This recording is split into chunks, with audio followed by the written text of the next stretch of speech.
आज मैं बताने वाला हूँ आपको कोरोना की जो नई दवा है 2 डीऑक्सी डी ग्लूकोज जो डीआरडीओ ने बनाई है हिंदुस्तान में, उसके बारे में क्या होता है ये। तो 2 डीजी दरअसल कुछ नहीं, एक तरह की ग्लूकोज है, चीनी है। इसमें और नॉर्मल ग्लूकोज में फ़र्क ये है सिर्फ एक ऑक्सीजन का। यानी कि नॉर्मल ग्लूकोज अगर फॉर्मूला है C6H12O6 तो इसका फॉर्मूला है 2 डीजी का C6H12O5। एक ओ एच ग्रुप हटा है, उसकी जगह एक हाइड्रोजन लगा है, एक ऑक्सीजन कम हो गई, सिर्फ इतना फ़र्क। लेकिन इस फ़र्क से क्या फ़र्क पड़ा, कोई भी सेल जब ग्लूकोज लेती है तो उसको ब्रेक करती है, उसको बोलते हैं ग्लाइकोलाइसिस, और फिर वो उससे बनाती है एनर्जी अपने यूज़ के लिए। तो जब ये 2 डीजी को लेती है तो इसे ब्रेक नहीं कर पाती, क्योंकि ये एक्चुअल में ग्लूकोज है नहीं, ये फेक शुगर है। लेकिन लेते समय तो सेल को यही लगता है कि वो ग्लूकोज ले रही है।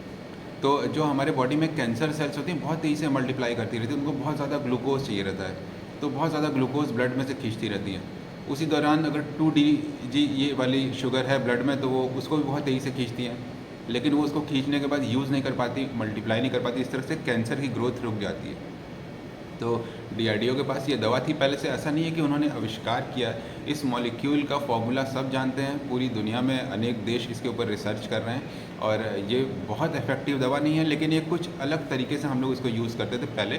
जैसे कि इसमें जो कार्बन है, अगर उसे हम रेडियो एक्टिव कार्बन बनाते हैं C14, और तब हम इसे अगर ब्लड में डालें तो हमें कैंसर की सेल्स बहुत सारा 2 डीजी रेडियो एक्टिव ले लेगी, और हमें दिखने लग जाएगा कि कैंसर कहाँ से कहाँ तक फैला हुआ है जब हम स्कैन करेंगे तो एक तरीका था डायग्नोसिस के लिए 2 डीजी को यूज़ करना, रेडियो एक्टिव आइसोटोप बना करके।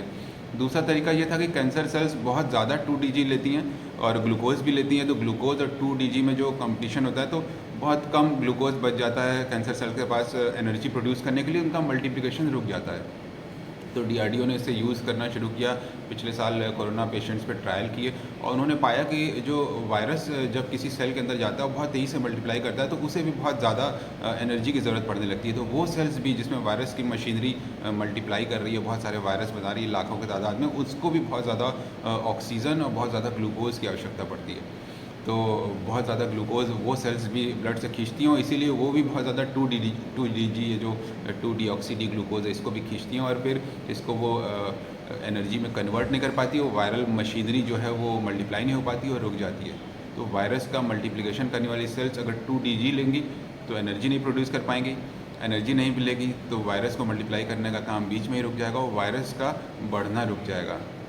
और जैसा हम जानते हैं कोरोना कुछ दिनों में वायरस अपने आप धीरे धीरे वायरल लोड कम हो जाता है और ऑक्सीजन की रिक्वायरमेंट भी कम जाती है। बस ये कुछ दिन हमें रोकना होता है वायरस के मल्टीप्लिकेशन को, तो इस तरह से 2 डीजी काम करता है।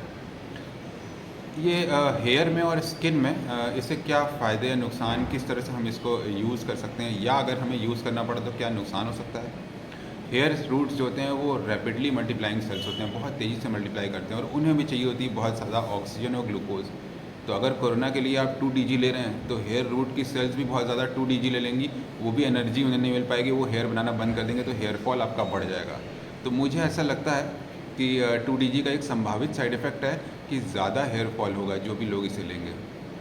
दूसरा ये कि जो बोन मैरो में सेल्स होती हैं वो बहुत रैपिडली मल्टीप्लाइंग सेल्स होती हैं, जो रेड ब्लड सेल और डब्ल्यूबीसी बनती हैं, तो वहाँ पर भी 2 डीजी की वजह से ब्लड का बनना रुक जाएगा। तो जो आप हीमोग्राम ब्लड टेस्ट करेंगे तो उसमें आपको पिक्चर दिखाई पड़ेगी कि 2 डीजी का इफेक्ट आ रहा है, जो नॉर्मोसाइटिक नॉर्मोक्रोमिक एनीमिया एक हम लोग बोलते हैं, तो ये मैक्रोसाइटिक हो जाएगा, मतलब कि बड़ी सेल्स दिखाई पड़ने लगी ब्लड पिक्चर में। तो एक ये साइड इफेक्ट हो सकता है 2 डीजी का ब्लड में।